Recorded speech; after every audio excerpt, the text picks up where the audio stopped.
Hello everyone, welcome to the character analysis of what might just be one of the most interesting characters of Hamlet. No, not him.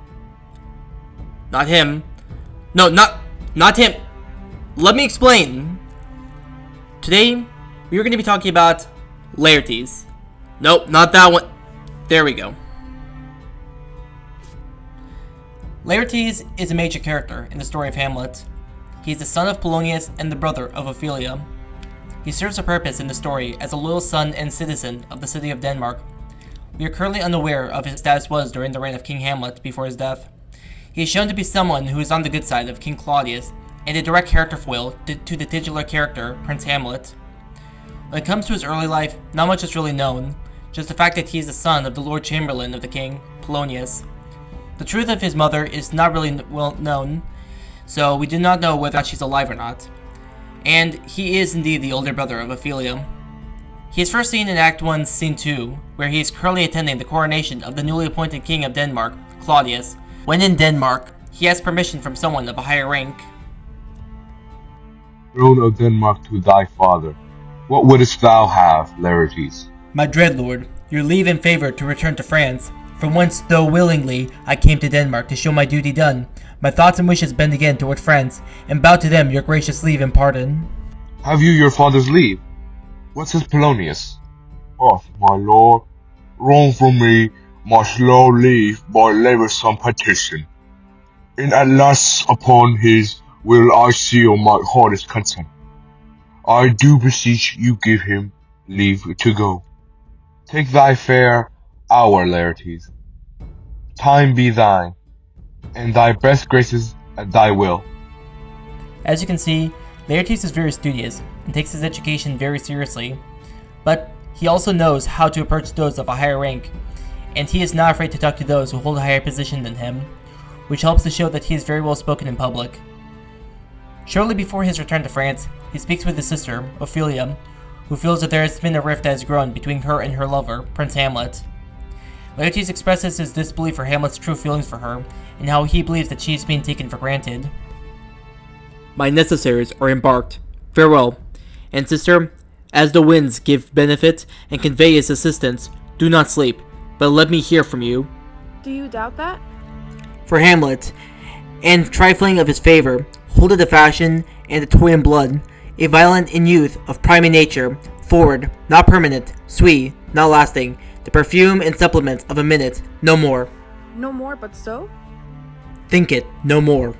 Laertes cares deeply about his sister and his family to a great extent, and tries to convey his thoughts to his sister without seeming condescending, but also not too soft-spoken, in order to show his care for her, and he can be perceived as a caring older brother.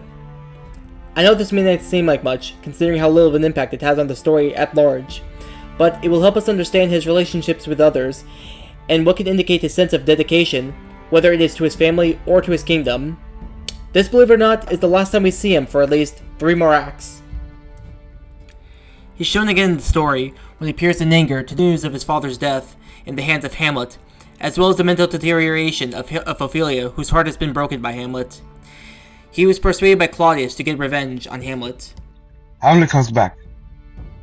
What would you undertake to show yourself, indeed, your father's son, more than in words? To cut his throat in the church. No place, indeed, should murder sanctuarize. Revenge should have no bounds. But good Laertes, will you do this? Please keep close within your chambers. Hamlet, return, shall know you are coming home. Well put on those shall praise your excellence, and set a double varnish on the fame of the Frenchman gave you. Bring you, in fine, together, and wager on your head, a sword unabated, in a past of practice, requite him for your father. And not too long after this discussion, they learned the truth about Ophelia's death, in which she had committed suicide due to the depression of the events that went down recently. More than ever, Laertes wants to get revenge on Hamlet. He devises a plan with the king where they would use a poisoned sword, so that when they duel, Hamlet would die, whether from being stabbed or being poisoned by a simple cut. It was the perfect plan. When they meet in battle, Hamlet openly apologizes to Laertes for the death of Polonius, and openly expresses his remorse. His madness is poor Hamlet's enemy. Sir, In the audience, led me disclaiming from purposed evil, free me, so far, your most generous thoughts that I have shot the arrow over the house and hurt my brother. I am satisfied in nature, whose motives in this case should stir me most to my revenge, but in my terms of honor. While Laertes deep down forgives Hamlet, he still acts on the fight, but not for revenge, for his honor. He strictly abides by his status and honor to the point that even if he doesn't want to go through something, he would do what is expected of him. His character is a foil to Hamlet as they both want revenge for their father's death. However, Laertes wants to enact his revenge as soon as possible, while Hamlet takes his time and plans out how he will enact his revenge. Another foil shown is that when Hamlet plans to get his revenge, he comes up with acting mad so that Claudius won't kill him. However, Laertes becomes mad after having his father and sister killed by Hamlet. Another character trait is that he is easily manipulated. Being blinded by rage, he doesn't see that King Claudius plans Hamlet's death by using him as a tool when coming up with the plan to kill Hamlet by a duel. However, he does feel guilty when stabbed and reveals to Hamlet that Claudius is the mastermind before his death. His love towards his sister was also more incestuous than a normal brother-sister relationship, as he had kissed her on the lips before leaving and was casually talking about her and Hamlet having relations. It was also another factor to his madness, as it could be considered jealousy, as when Ophelia had killed herself, it was due to being depressed, which was caused by Hamlet. His character also mainly revolves around honor, as he walks into the court with a sword drawn when he hears the death of his father when he thought Claudius had killed him. When he calms down, he gets enraged again as he sees his sister's condition, which shows his obsessive nature toward his family's honor. Exchange forgiveness with me, noble Hamlet. Mine and my father's death come not upon thee, nor thine on me.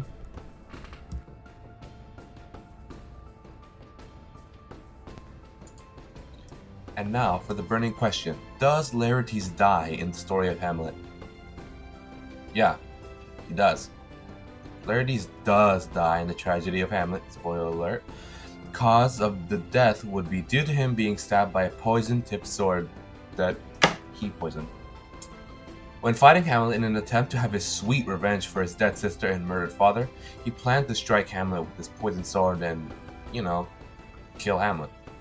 Things went south for Laertes, as spoiler alert. He would also get poisoned and ultimately die. Tip number 1, get good.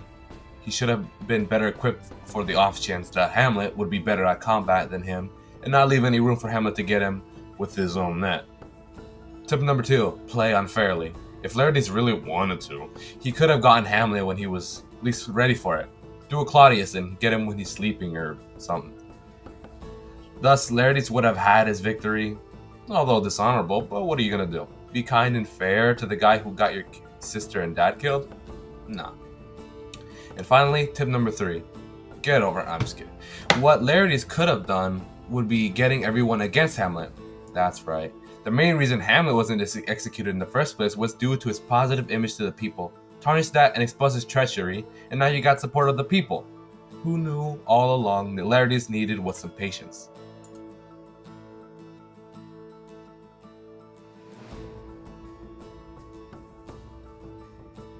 Thank you for listening.